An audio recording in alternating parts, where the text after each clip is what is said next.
Welcome to the PSAV Inspiration Cafe. I'm joined by Michelle Russell, Editor-in-Chief of Convene magazine, part of the PCMA organization. And Michelle, welcome to the Inspiration Cafe. Thank you for having me. You have such an interesting perspective of the industry. We've had the pleasure of speaking to a lot of industry professionals who are planners from the corporate side or management folk. Mm-hmm. You, on the other hand, have a very broad view of the entire landscape. So I guess my first question would be, what's going on? What are some of the hot issues, hot topics today? Well, I think what I'm especially seeing here at the annual meeting at Convening Leaders is global is very big. Planners are very concerned about bringing people from other countries to their meetings and growing their attendance base. And also they're very interested in bringing meetings to other parts of the world where there's just great thought leadership on a number of industries. So I think that's big, and there's a lot of interest in that here at the annual meeting. Certainly social media continues to be a big concern of how to integrate that into the face-to-face experience, and I think planners continue to struggle with the best methods for doing that. And again, sustainability continues to be a concern to leave a lesser footprint, because meetings do take a lot of resources, travel, and just leave kind of a big footprint with food and waste. And so our industry continues to grapple with how to leave a smaller footprint and leave something behind also in the community where they something good to give back to the community. I think that's become an important part of a lot of meetings, which is a good thing. Working with the local community and charities or community service projects that are meaningful for that destination. So globalization, mm-hmm. social media, and sustainability, three hot topics. Correct, and I'd say technology. Put technology in there also. Maybe social media is part of technology. Correct, yeah. Well, I'd like to, don't let us forget those three. I want to deal with all three, but on the last one, sustainability, the issue of doing good when you're in the city. Yes. You run the risk of being seen as disingenuous when you come in as a group and you're going to be doing good for the 3 days you're there and build a house and then you're gone. And right. That have to be handled very carefully.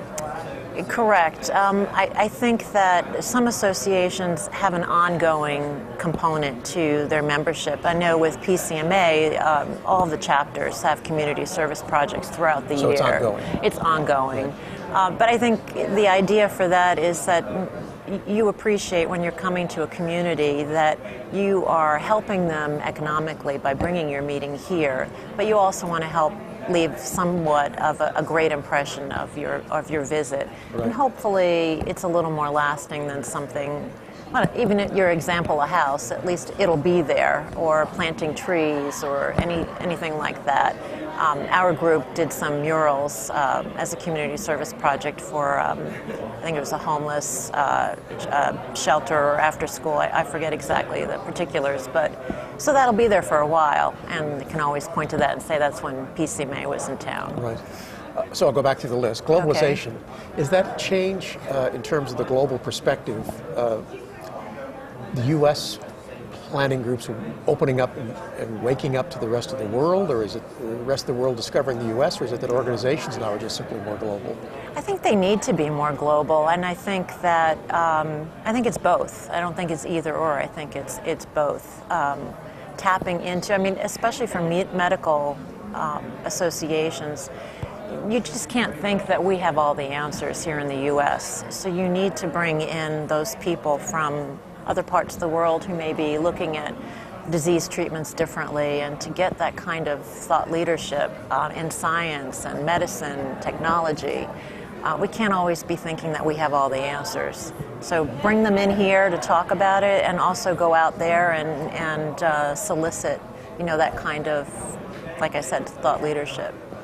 And social media, technology, the second area you talked about. Is that, right. How do you deal with that in the magazine? Do you do how-to tips, or is it because we do have how-to. I think the best way people learn, I feel I learn the best, is when you have an example, a case study. So we really talk to planners who have tried something and been successful or haven't been successful. And luckily we have planners who are very open and tell us their story, because they want, not only do they want to improve, but they want to help bring the profession up, so they share. And that's really, I think, the way we learn best is by example, not by concept, but here's how this particular association did a Facebook approach or did a Twitter feed and did a little differently, and that's the best way to learn. I don't want to ask you a softball question here, but as people I've spoken to, it seems to me that in this industry, that's driven greatly by sharing, a sense of community, yes, word of mouth, helping one another. Yes. And I guess my question is why? Why is it so unique to this industry? I don't know. I'll tell you, I've covered a number of industries. I used to cover food retailing, and people were very secretive. They wouldn't reveal anything that they did for fear that it would be, read by a competitor and copied. I think planners are very social. It's the hospitality industry. Right. And I'm just always amazed by how open they are and wanting to learn from each other and to help each other, just, kind of bring everyone up by their bootstraps and raise the level of professionalism in the industry, because the better everyone does, it improves the industry as a whole. And do you think the industry is doing a good job of certification and education and training? I do think so, and I think one of the latest ones that has been discussed is the hybrid experience and sort of getting a certification for doing that, because there is a way to approach that and integrate it, a virtual with a face-to-face component of the meeting. It seemed to an outsider such as I that with all the advances in technology and, as you say, hybrid events, live, virtual, and all the complexities, that if ever there were a time for certification in certain areas, it's now. It's now, definitely. And I think that's what's overwhelming for planners, and certainly for anyone in business, is technology is changing so quickly. And you still have to do your own, your day-to-day job, and yet I think we all struggle with, well, how do I know what's next? And if I implement this technology, how do I know that, it's not going to be something will come and replace it so quickly afterwards? That's a big challenge, because the world is changing quickly, technology is changing quickly, and how do you stay on top of it when you still have, meeting planners have very long days and very difficult jobs. So that's a big challenge. And to turn the camera on meeting planners, they've all spoken to us about the fact, well, I have it tough because my members are multi-generational. But meeting planners are multi-generational. Correct, yes. So how are they adapting to technology?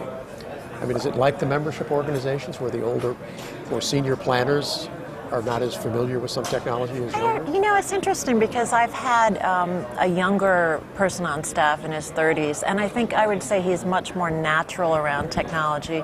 But I also have a woman on staff who's my age, and she's a real student of technology. She loves it, and she embraces it, and she really studies it. And so, they both bring something to the table. I think certainly younger people, and I have 2 daughters in their 20s, they're very used to it. It comes very naturally to them. And so there is that kind of ease with it. But I don't discount older people like myself who continue to learn, and we want to learn, and we want to be proficient in all the technology and the tools. It's just a different approach. I do think it's easier for people who are younger. We didn't grow up with them, so we have to, as you say, learn them. We have to learn them. Right. Yeah, and you can't be resistant to it, because that's the way of the world.